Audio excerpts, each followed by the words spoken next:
Di kamu nggak kelihatan berarti? Aku SS deh. Ini di aku mereka semua nyala ini. Oke oke, udah nih, udah direkam sama L. Selamat siang, sekarang kami ingin diskusi mengenai permasalahan samin dan semen. Jadi di sini permasalahan yang pertama yaitu konflik ini menyajikan kontradiksi kepentingan antara negara dan masyarakat adat. Pemanfaatan kekayaan di Indonesia kerap kali memunculkan gesekan-gesekan dengan masyarakat adat. Kedua, konflik ini melibatkan banyak faktor yang bermain, yakni masyarakat adat, pemerintah, dan pihak swasta yang masing-masing memiliki tujuan dan kepentingan yang berbeda. Tiga, konflik ini dapat dijadikan kacamata bagi konflik-konflik serupa di Indonesia. Perjuangan masyarakat Samin dapat dikatakan cukup besar dan terorganisir ketimbang perlawanan suku-suku adat yang lainnya. Keempat, melalui masalah ini kita dapat belajar tentang bagaimana konflik di tengah masyarakat kita terjadi sebagai dorongan adanya perubahan tatanan sosial di masyarakat.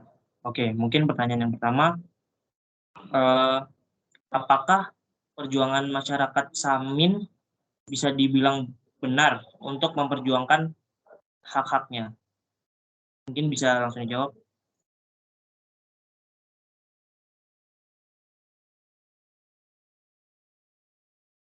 Ya, mungkin saya mulai ya. Hal yang harus kita tahu pertama adalah kita sebagai warga Indonesia itu, kita mempunyai hak-hak kita. Kita mempunyai hak, lalu kita juga hidup dengan ideologi dasar, Pancasila, di mana sila kedua dan kelima itu jadi patokan buat kasus ini kalau menurut aku. Untuk memulai ini semua, kita baca ya, buat periodisasi konflik Samin dan semen. Pada 2006, PT Semen Gresik akan membangun pabrik di Kecamatan Sukolilo. Namun, warga Samin menolak karena dianggap mengancam pertanian dan mata air. Itu benar, karena menurut saya sendiri, pembangunan pabrik itu nggak kecil ya. Yang kedua, kalau kalian nggak tahu, pembangunan pabrik ini memakan banyak banyak lebih dari satu kecamatan untuk dibangun, pabrik dan tambang. Lalu, untuk kelanjutannya pada tahun 2009, orang Samin memenangi gugatan di PT UN hingga MA. Dan PT Semen Gresik Indonesia mundur dari Pati dan pindah ke Kecamatan Gundem, Kabupaten Rembang. Masih sama, lalu pada 2010 tahun selanjutnya, grup Indosemen masuk Pati dengan rencana pabrik di Kecamatan Kayen dan Tambakromo. Pada tahun 2014, PT Semen Indonesia berhasil masuk dan pada tahun 2015, perlawanan terus dilakukan oleh orang-orang Samin, di mana, jangka waktunya ini sangat panjang dan konfliknya itu nggak kelar-kelar. Eee, Orang-orang Samin terus melakukan aksi demo, mencari dukungan dan perjuangan melalui jalur hukum. Seperti yang kita tahu, eee dari PT Semen sendiri itu, mereka hanya mementingkan apa yang menjadi kepentingan mereka di bidang industri dan tidak mau melihat dari, segi suku Samin. Di mana, kalau menurut saya sendiri kan kasus ini itu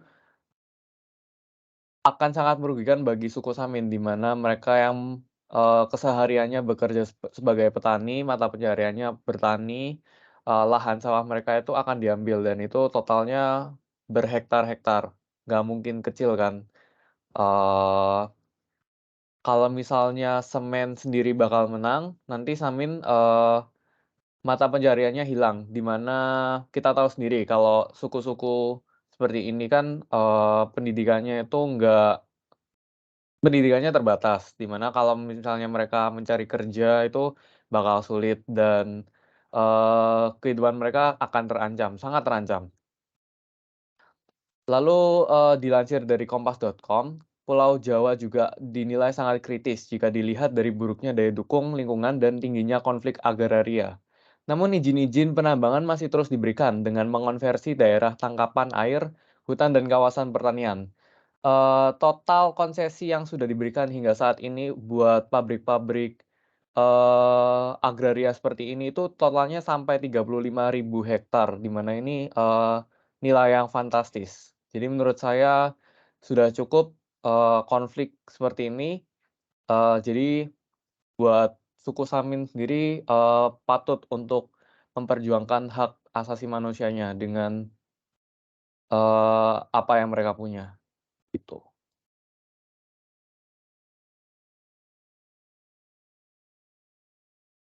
Bagaimana menurut kubu dari Semen?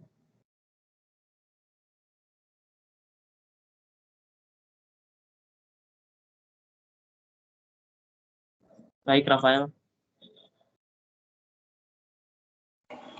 Oke, makasih kesempatannya. Bener sih kalau misalnya emang secara siapa yang duluan kayak pasti semuanya miyanya ke Samin bakalan, karena mereka yang duluan menempati tempat itu, mereka yang udah lebih lama tinggal di situ. Tapi kalau balik lagi tentang mata pencaharian, nggak jauh beda sih sama kayak kejadian itu angkot sama Gojek. Mau nggak mau kan akhirnya dua-duanya jalan walaupun angkotnya agak tersisihkan. Kalau misalnya kita lihat zaman sekarang masih ada angkotnya. Dan balik lagi kalau misalnya mau emang ambil jalan tengahnya sih nggak bisa juga semena-mena menolak gitu aja, karena ini Semen kan juga jadi apa ya, perkembangan infrastrukturnya negara juga. Kalau misalnya mau ditolak pun ya kita pasti sering dengar kanan kiri kayak pembangunan tidak merata dan lain-lain. Ya mau pembangunan merata gimana kalau misalnya dibangun di tempat yang lahannya pemerintah, lahannya negara sendiri, itu pun nggak boleh. Jadi ya mau nggak mau kalau masalah mata pencaharian pasti bakal berganti. Kan nggak juga semuanya jadi harus bergantung sama pertanian. Bisa juga mereka yang dari pabrik semen ini juga kan butuh tenaga kerja. Kenapa nggak narik dari warga Samen itu juga? Bisa dinegosiasi. Jadi kayak gitu.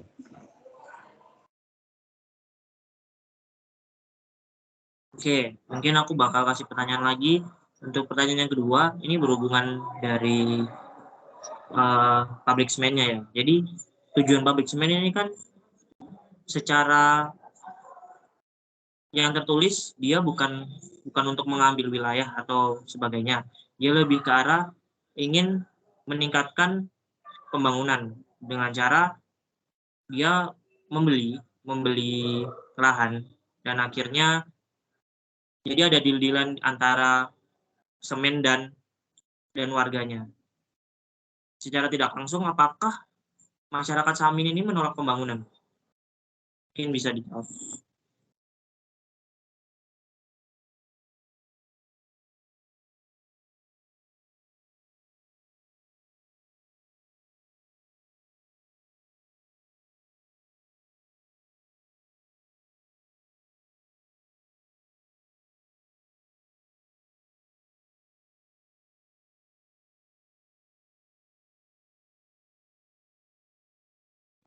Ya, Rasi.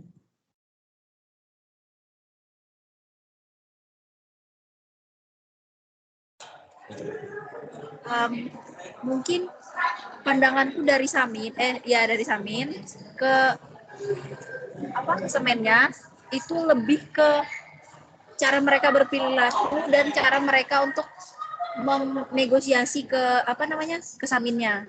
Nah, itu menurutku sangat ya lumayan melanggar HAM karena mereka dilihat dari video yang aku tonton, nah mereka tuh secara paksa benar-benar kayak walaupun ya Saminnya pasti nggak terima ya menurutku. Nah, jadi kayak kekeh nggak mau kasih wilayah mereka yang udah mereka tinggali selama bertahun-tahun namanya. Nah, sedangkan dari pemerintah datang langsung membawa dari pemerintah langsung polisi ante-antenya ke wilayah tersebut untuk mengusur serta kayak kemarin mereka ini wilayah udah dikit dan udah di-mark oleh semen. Jadinya kalian nggak boleh ikut campur lagi kan? Akhirnya para petani itu malah dipindah paksa atau nggak didorong-dorong walaupun itu ya petaninya cukup tua sih menurutku. Jadi menurutku hak asasi manusia yang dilanggar oleh pemerintah itu juga lumayan agak kasar dalam berperilaku untuk mengusir dan seperti itu. Mungkin sekian dari aku atau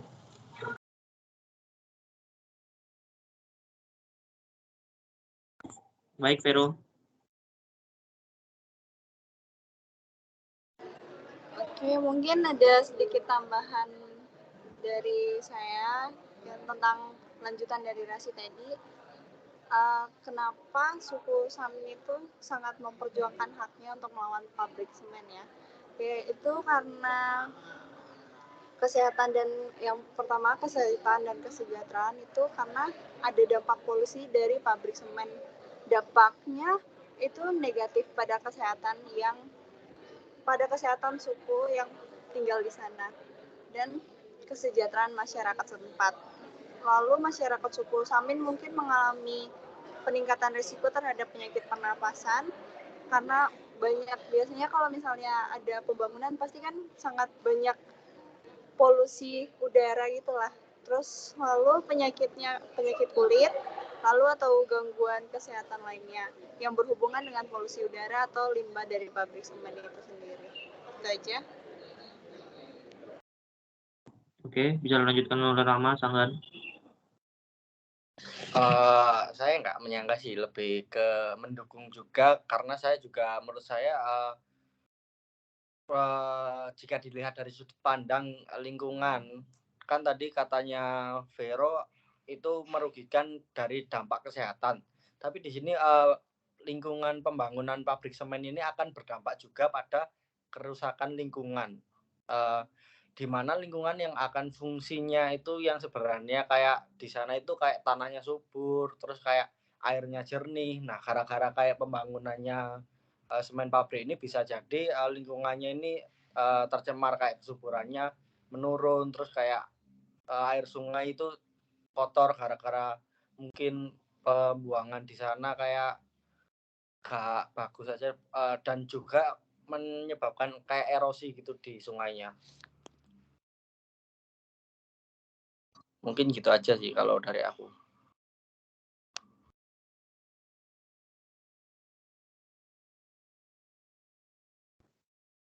Oke, Brili.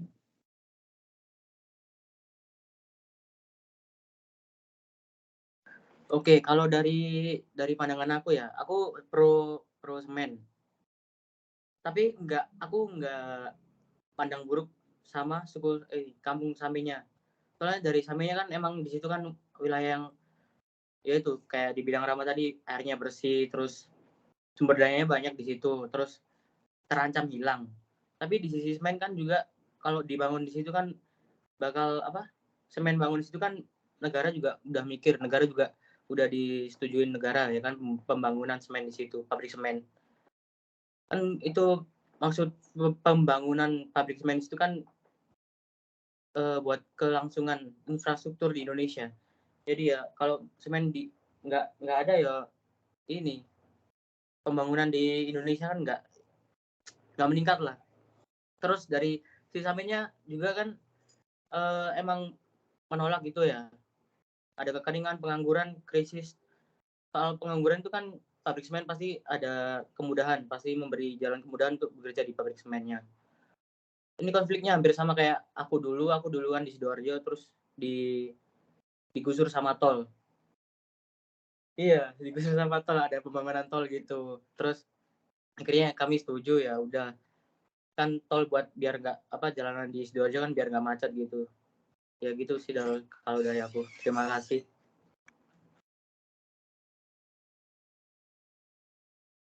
Oke, Michael. Oke, aku mau nambahin sesuatu ya. Kalau buat kalian semua yang belum tahu, dari PT Semen sendiri ini mereka meminta kepada pemerintah buat diberi izin itu sebesar 1.350 hektar, di mana ini jumlah yang sangat besar buat sebuah perusahaan untuk mengambil alih sebuah lahan untuk dijadikan tempat eh, tempat berindustrinya. Lalu untuk konflik ini juga semakin memanas ketika kompleksitas permasalahannya ini nggak soal alam doang. Dari tadi kan yang dibahas cuman alam, tempatnya itu airnya bakal tercemari dan lain-lain. Lalu, Kalau menurut aku sendiri ini udah masuk ke ranah sosial dan politik, di mana tatanan sosial masyarakat Samin itu terusik oleh modernisasi yang mencoba merambah kawasan mereka. Lalu profesi mereka yang sudah ada sehari-hari ini juga terancam ketika industri ini masuk. Lalu untuk konteks politik sendiri ini, diserukan kenapa? Karena negara itu dianggap tidak hadir di tengah masyarakat, dan pemerintah itu terkesan berpihak pada swasta. Kenapa? Kalau kalian nggak tahu, mereka itu, pada waktu puncak konflik, Samin itu kan melakukan demo dan aksi lainnya. Dari pemerintahan itu mereka mendapat perlawanan dari pihak kepolisian dan TNI, dan bahkan ada ABRI yang turun ke lapangan untuk mengusur ini semua. Jadi kalau menurut aku ini sangat merampas HAM-nya suku Samin banget tuh.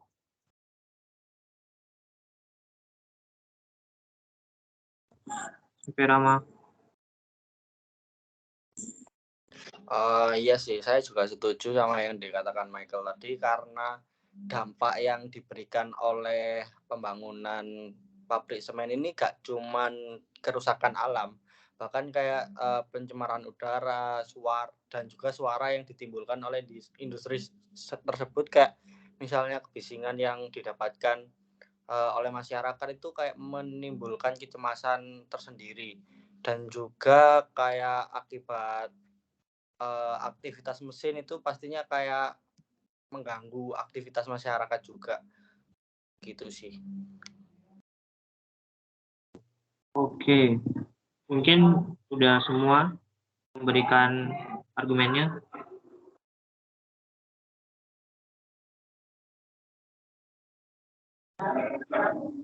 Jika nggak ada yang memberikan argumen lagi, mungkin saya akan memberikan kesimpulan.